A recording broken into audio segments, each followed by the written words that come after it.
Patna university की तरफ से अंडर ग्रेजुएट एडमिशन के लिए 2026 का पोर्टल ओपन कर दिया गया है। इस बार जो है वो समर्थ पोर्टल से आप लोग का यूजी में एडमिशन होने वाला है।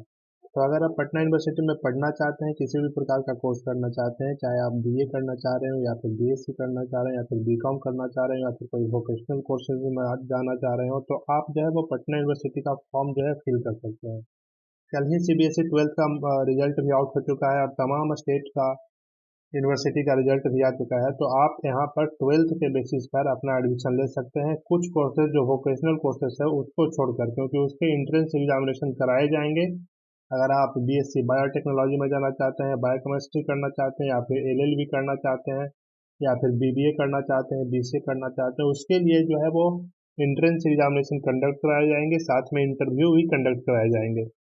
तो ये पूरे प्रोसेस हम आपको एक्सप्लेन करने वाले हैं। आप हमारे चैनल पर नए हैं तो चैनल सब्सक्राइब करिएगा ताकि आपको किसी पर एडमिशन से रिलेटेड गाइडेंस जो है वो मिलता रहे। तो देखिए, सबसे पहले पटना विश्वविद्यालय का नोटिस है जिसमें बताया जा रहा है कि 4 वर्षीय स्नातक पाठ्यक्रम के लिए जो है वो आवेदन शुरू हो चुका है, जिसमें आपको 3 वर्षीय स्नातक स्वयं पोषित मतलब सेल्फ फाइनेंस कोर्स जो है, जिसमें आपको पे करना होगा खुद से हर सेमेस्टर के लिए। और और जो है वो रेगुलर कोर्सेज के लिए भी, दोनों के लिए आवेदन जो है वो स्टार्ट कर दिया गया है। आवेदन के अगर आप इच्छुक हैं तो 15/5/2026 से लेकर 30/5/2026 तक आप जो है आवेदन कर सकते हैं। पटना विश्वविद्यालय की वेबसाइट पर जाकर आपको एडमिशन लिंक पर जाकर क्लिक करना है। आपको 1100 रुपये आवेदन के लिए शुल्क जमा करना होगा, उसके बाद ही आप अपना फॉर्म भर सकते हैं। और अगर आप स्टाफ कोटे से हैं, किसी प्रकार के भी स्टाफ कोटे से, आप खेल कूद से हैं या फिर वहाँ पर आपके कोई भी सही संबंधी काम करते हैं, तो अगर आप कोटे से फॉर्म भरना चाहते हैं तो आपको 50 रुपये अतिरिक्त देना होगा।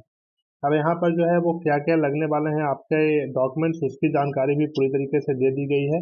तो डॉक्यूमेंट्स यहाँ पर आपको मैट्रिक का अंक पर पत्र लगने वाला है, वो आप रख लीजिएगा। इंटर का अंक पत्र, मार्कशीट रख लीजिएगा। अगर आपका अभी तक मार्कशीट नहीं आया है तो आप इंटरनेट कॉपी डाउनलोड करने के बाद उसको अपने कॉलेज में जाकर, जहाँ भी आप पढ़ते थे या फिर स्कूल्स में जाकर, आप उसका साइन और मुहर करवा लेंगे ताकि आपको वो अपलोड करने में कोई दिक्कत नहीं हो। आरक्षण हेतु जाति प्रमाण पत्र आपको चाहिए, ईडब्ल्यूएस प्रमाण पत्र चाहिए अगर आप ईडब्ल्यूएस कोटे से फॉर्म भर रहे हैं तो, और कोटा प्रमाण पत्र, या था खेल में हो, मिलिट्री कोटा हो, स्टाफ कोटा हो या फिर फाइन आर्ट्स का कोई कोटा हो, तो आपको जो है वो कोटा प्रमाण पत्र भी लगाना होगा। दिव्यांगता, अगर आप दिव्यांग हैं तो दिव्यांग प्रमाण पत्र भी यहाँ पर लगाना होगा। तो ये जानकारी थी पटना यूनिवर्सिटी की तरफ से। अब डिटेल जानकारी आप यहाँ पर ले लीजिए कि क्या क्या नामांकन में आपको करना है। तो सबसे पहले जो जानकारी दी गई है वो बताया गया है कि आपको अपने वेबसाइट पे जाना है, वेबसाइट पे जाकर एडमिशन सेक्शन में क्लिक करना है, रजिस्ट्रेशन करना है। सबसे पहले आपको न्यू रजिस्ट्रेशन करना है। रजिस्ट्रेशन करने के बाद आप जो है वो पुनः से लॉगिन करेंगे। लॉगिन करने के बाद अपना प्रोफाइल को अपडेट करेंगे, यानी पूरी जानकारी सही सही भरेंगे कि आपका नाम क्या है, आपके गांव गांव का नाम क्या है, ईमेल आईडी वगैरह सब कुछ देना होगा। उसके बाद आपको अपना नंबर जो है, ये मोस्ट इम्पॉर्टेंट, आप अपने 12th के नंबर्स को सही ढंग से अपडेट करेंगे पूरी तरीके से कैलकुलेट करने के बाद। उसके बाद आप अपना जो भी प्रमाण पत्र वहाँ पर मांगे जाएं, चाहे वो जाति प्रमाण पत्र हो या फिर कोटा का प्रमाण पत्र हो, वो आप वहाँ पर लगाएंगे। साथ ही यहाँ पर 1100 रुपये बताया जा रहा है कि नियमित के लिए एवं स्वयं पोषित दोनों, यानी रेगुलर और रेगुलर और वोकेशनल दोनों के लिए 1100 रुपये आपको देना होगा। अगर आप कोटे से हैं तो 50 रुपया अतिरिक्त आपको देना होगा। आपको एक बार प्रोफाइल बना लेने के बाद आपको सबसे पहले जो है वो पेमेंट ही करना होगा। पेमेंट करने के बाद ही आगे का कार्य आप कर सकेंगे। अगर आप एलिजिबिलिटी देखना चाहते हो कि क्या मैं इस कोर्स के लिए एलिजिबल हूँ, तो इसकी व्यवस्था भी पटना यूनिवर्सिटी की वेबसाइट पे है। आप नीचे स्क्रॉल करिएगा, वहाँ पर आप एलिजिबिलिटी देख सकते हैं कि किस कोर्स के लिए क्या एलिजिबिलिटी है। उसके बाद मोस्ट इम्पॉर्टेंट कि आप किस कॉलेज में पढ़ना चाहते हैं, देख लीजिए यहाँ पर बताया गया है कि आप किस कॉलेज में पढ़ना चाहते हैं। अपने पसंद के महाविद्यालय विषय अपने प्राथमिकता के आधार पर ही अपने विकल्पों का चयन करें।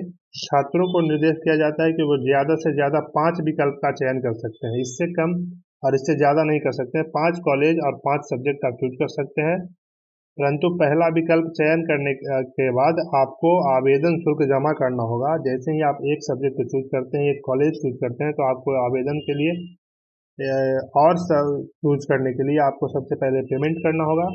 पेमेंट करने के बाद उसके बाद अधिकतम 4 विकल्प का चयन कर सकते हैं। उसके बाद आप फिर से लॉगिन करेंगे। लॉगिन करने के बाद वहाँ पर आपको विकल्प दिया जाएगा। वहाँ पर आप 4 विकल्प और चुन सकते हैं, जैसे कि अगर आप हिस्ट्री करना चाहते हैं या फिर सोशियोलॉजी या फिर ज्योग्राफी, तो आप ये चूज कर लेंगे। और साथ में कॉलेज अगर आप चूज करना चाहते हो, मगध महिला कॉलेज है या फिर आप पटना कॉलेज में करना चाह रहे हैं या फिर बीडी कॉलेज में करना चाह रहे हो, बीएन कॉलेज में करना चाह रहे हो, जिसमें भी आप करना चाह रहे हो आप उसको चूज कर लेंगे।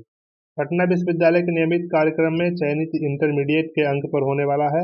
बीएफए, बीबीए, एलएलबी को छोड़कर, जबकि सेल्फ फाइनेंस पाठ्यक्रम में लिखित परीक्षा एवं इंटरव्यू कराए जाएंगे।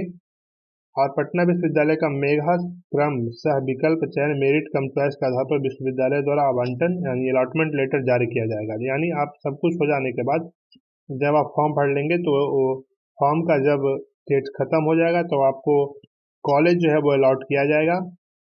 और आपका नामांकन ऑनलाइन होने वाला है, यानी ऑनलाइन शुल्क आपको जमा करना होगा। और जमा करने के बाद आपको काउंसलिंग सेंटर पर जाके आपके सारे प्रमाण पत्रों का ओरिजिनल सर्टिफिकेट ले जाकर आपको वेरिफिकेशन कराना होगा निर्धारित समय के अंदर, जो समय कॉलेज और यूनिवर्सिटी निर्धारित करेगी उसके अंदर। तो आप ये जानकारी को अपने दिमाग में रखिएगा।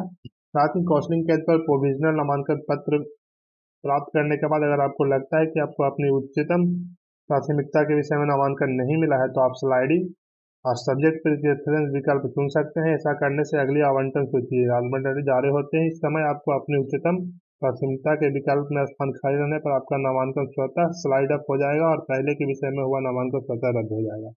ये जो जानकारी दी गई है वो ऐसे छात्रों के लिए है, अगर आप मान के चलिए आप किसी कोर्स में एडमिशन लेना चाह रहे हैं, साइंस कॉलेज में आप पढ़ना चाह रहे हैं और साइंस कॉलेज में आपको नहीं मिलती है, आपको जो है वो पटना कॉलेज में मिल रहा है या फिर बीएन कॉलेज में मिल रहा है, लेकिन आप चाहते हैं कि आप साइंस कॉलेज में ही पढ़ें, तो आपको सबसे पहले एडमिशन ले लेना होगा। आपको काउंसलिंग भी करा लेनी होगी, आपको सर्टिफिकेट का जांच भी करा लेना होगा और आपको स्लाइड अप कर देना है। एक व्यवस्था दी जाएगी, इसमें स्लाइड अप कर देना है। अगर आप उस सब्जेक्ट में सीटें साइंस कॉलेज में खाली रहती हैं तो उस स्थिति में आपका जो है वो नामांकन स्वतः जो है वो साइंस कॉलेज में हो जाएगा और पहले का जो कॉलेज होगा वो स्वतः समाप्त हो जाएगा और आपका जो है एडमिशन साइंस कॉलेज में हो जाएगा। तो इस तरह का प्रोविजन यहाँ पर होता है स्लाइड अप के जरिए, स्लाइड अप करने के बाद। तो उसके बाद जो है वो अलॉटमेंट लेटर नामांकन को सुनिश्चित नहीं करता, इसलिए काउंसलिंग कराकर प्रोविजनल एडमिशन लेटर लेना आवश्यक है। आप याद रखिए, अगर आपने पेमेंट कर दिया और काउंसलिंग नहीं कराया, आप वहां पर नहीं पहुंचे और प्रोविजनल लेटर नहीं लिया, तो आपको नामांकित नहीं माना जाएगा। लेकिन इसलिए आप जो है वो समय और जानकारी सब कुछ आपको बताई जाएगी कि कहाँ आप काउंसलिंग के लिए आना है, किस कॉलेज में, किस जगह पे, सब कुछ बताया जाएगा।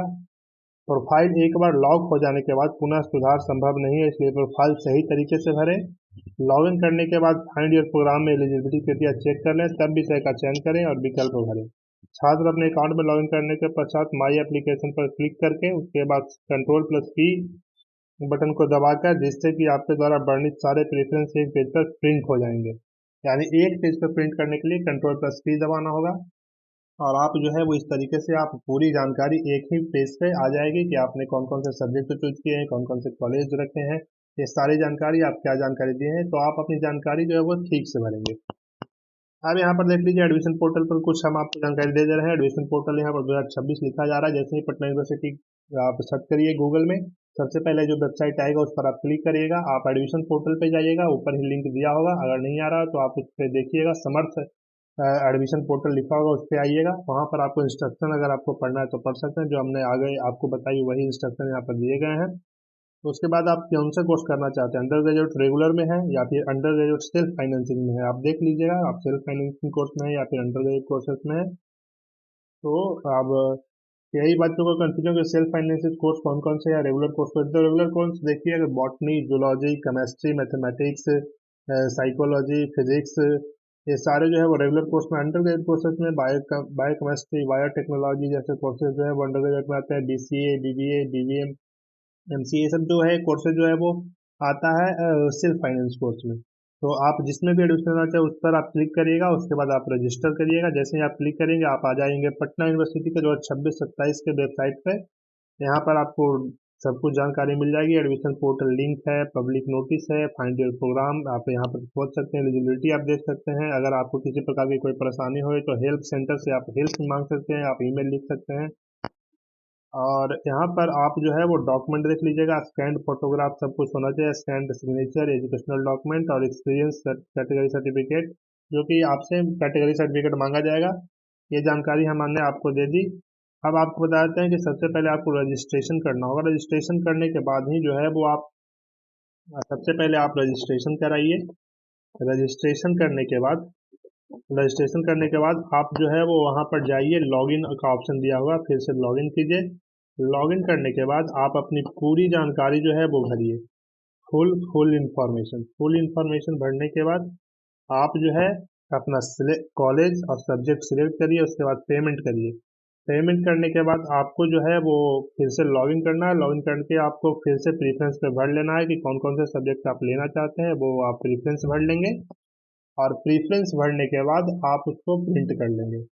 अब मान लीजिए कि कोई बच्चे ऐसे हैं जो दो सब्जेक्ट पढ़ना चाहते हो, यानी आप बायोटेक में भी जाना चाहते हो, बायो केमिस्ट्री जाना चाहते हो, तो ऐसे केसेस में, और रेगुलर में भी भरना चाहते हैं और वोकेशनल में भी भरना चाहते हो, तो ऐसे केसेस में आपको अलग अलग फॉर्म भरना, अलग अलग रजिस्ट्रेशन करना होगा और अलग अलग फॉर्म भरना होगा। अलग अलग फॉर्म भरने के बाद आपको हर फॉर्म को भरने के लिए 1100 रुपया, आपको हर फॉर्म भरने के लिए 1100 रुपया पे करना होगा। 1100 रुपया पे करना होगा। 1100 रुपया पे करने के बाद ही आप फॉर्म को भर पाएंगे। तो ये थी कुछ तमाम जानकारी पटना यूनिवर्सिटी के एडमिशन से रिलेटेड। अगर आपको ये वीडियो अच्छा लगा हो तो आप अपने दोस्तों के साथ भी शेयर करिए इस वीडियो को, और अगर आपको कोई परेशानी हो तो आप कमेंट कर सकते हैं। और ऐसे ही तमाम जानकारी के लिए आप हमारे चैनल के साथ बने रहें। तब तक के लिए धन्यवाद।